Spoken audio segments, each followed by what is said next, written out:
the audience's benefit, we're not laughing at the accusations. Hold us down, boy. They're saying that they're implausible, that they don't believe the accusations. I don't want people to later on be like they're laughing at somebody. No. So who's really about to take DJ Akademiks' bait and come for Jay-Z's neck? Is anybody actually bold enough to step into that fire? Now listen to this. Last week, y'all saw that FBI intake form floating around with Jay-Z, Harvey Weinstein, and Epstein all mentioned together. And as soon as that dropped, people completely lost their minds over seeing Jay-Z's name on that report. Folks were like, hold up, Jay-Z? Why is he connected to Weinstein and Epstein? Suddenly, every Jay-Z and Rock Nation conspiracy theorist came out to party like their favorite team just won the Super Bowl. They were celebrating heavily. Some people were like, aha, gotcha, Jay-Z. We knew something was off about you. And that's when old photos of Jay-Z and Beyonce, Jay-Z and Aaliyah started popping back up all over the internet. Misinformation started flying everywhere with no breaks. But let's be real. If you already don't like Jay-Z, you're going to believe whatever fits your narrative. Then DJ Akademiks stepped in and started calling out media figures like Charlemagne, Wayno, Ebro, and Joe Budden, telling them to speak up about Jay-Z being linked to Epstein. And if you missed that clip, make sure you go watch it, because it adds a whole new layer to this story. I do think pieces on supposedly a non-existent event that didn't happen, but I seen everybody role-playing on podcasts what is happening if I got slapped or not, which it didn't happen, but whatever, cool. Joe Budden, I can't wait to watch your next podcast. I need to, Wednesday can't come quick enough. This picture look crazy.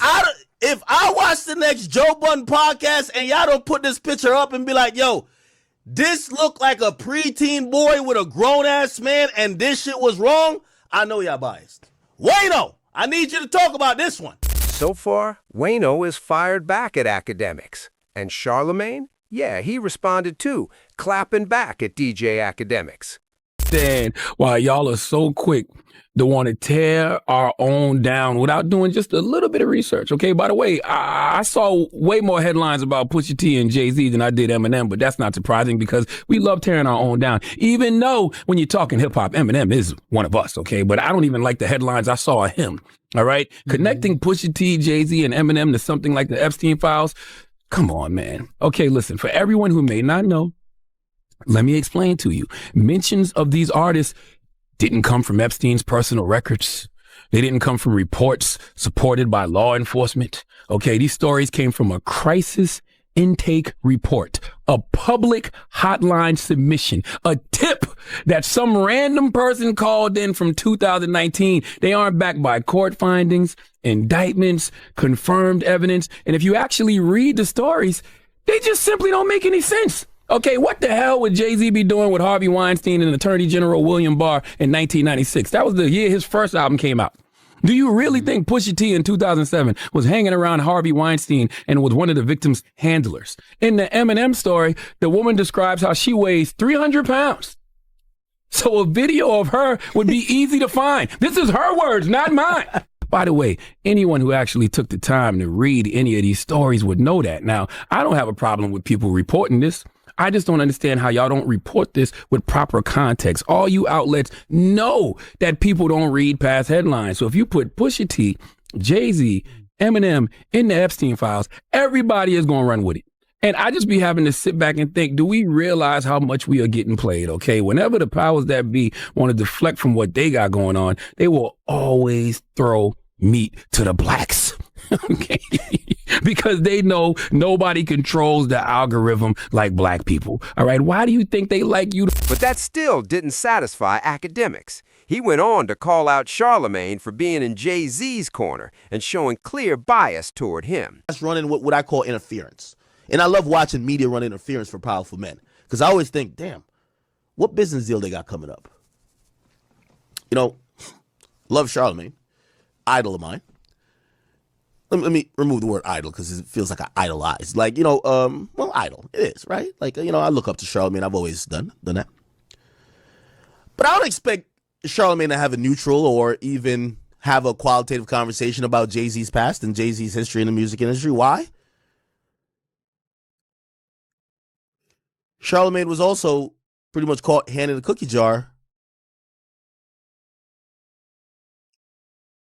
In the casino saga, where Jay-Z was trying to get a bid, Charlamagne showed up and gave riveting speeches about how the council members should vote to approve this because Jay-Z's vision is great and this and third. So there's some synergy and alignment there between not necessarily Roc Nation and Charlamagne, but the entities that are trying to push and put Jay-Z in a certain place and Charlamagne. Is that paid? I don't know. Maybe they're just good friends. Now, even though back in the day, there was a conversation that Jay-Z may have gotten Charlamagne fired from Philly radio after some criticisms. I don't know what's going on, though. I just want to have conversations. The conversations just seem to nah. Well, this morning on the brand new Joe Budden podcast, episode 900, y'all need to hit up Spotify and check it out. Joe Budden finally responded to DJ Akademiks, calling him out about the Jay-Z rumors. But of course, Joe did it in classic Joe fashion. He came with a very sarcastic take. He said, hey, you know what? Let's all just march down to the Roc Nation building on Saturday and protest. Let's make a scene, make some noise, and draw attention to these so-called allegations. And that's exactly what Joe said. For the audience's benefit, we're not laughing at the accusations.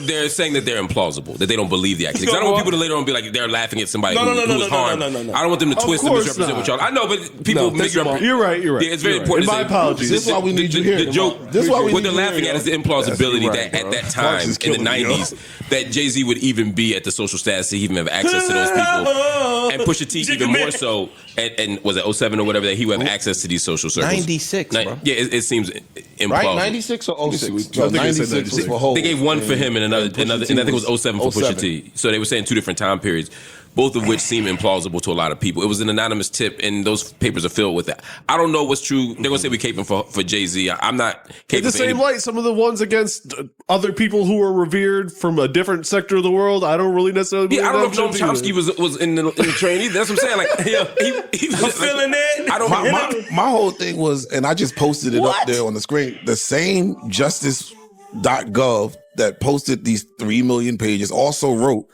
this. Production may include fake or falsely submitted images, documents, or videos, as everything that was sent to the FBI by the public was included in its production. So they're admitting there's a lot of bullshit in there. We didn't. All of this shit is a lot of bullshit in there. We don't know. We just, hey, if it came to us, we gave it to y'all. So y'all can't say we held it. So to be clear, we're not holding Hov and Pusha T to a higher standard or a lower standard. We're saying everybody in those documents should be examined. We should look for the truth, but we shouldn't assume that anybody in there is innocent or guilty just because we like them or don't like them. That's all. That's right.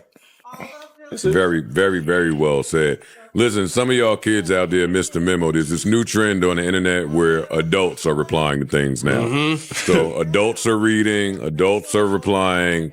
We're not just taking the kiddie version of what's going on, which would be, we need your voices because Pusha T, Jay-Z, and Harvey Weinstein in 96 had too much fun. Call me when you get a... So at this point, Joe isn't taking these allegations seriously at all. These Jay-Z pictures pop up every single year and people always lose it over them. Mostly it's the folks just waiting to see Jay-Z fall. And for those who don't vibe with Jay-Z, no explanation is ever going to be good enough. If you step up and say, look, I don't buy these pictures, I don't believe these Jay-Z allegations, people instantly claim you're biased or on Jay-Z's payroll. So really, is it even worth trying to explain something to someone who isn't listening and already has their mind made up about someone? Drop your thoughts in the comments below. What do you think about Joe's clapback to Akademiks calling him out? Don't forget to like this video, subscribe to the channel, and I'll catch you guys later, man.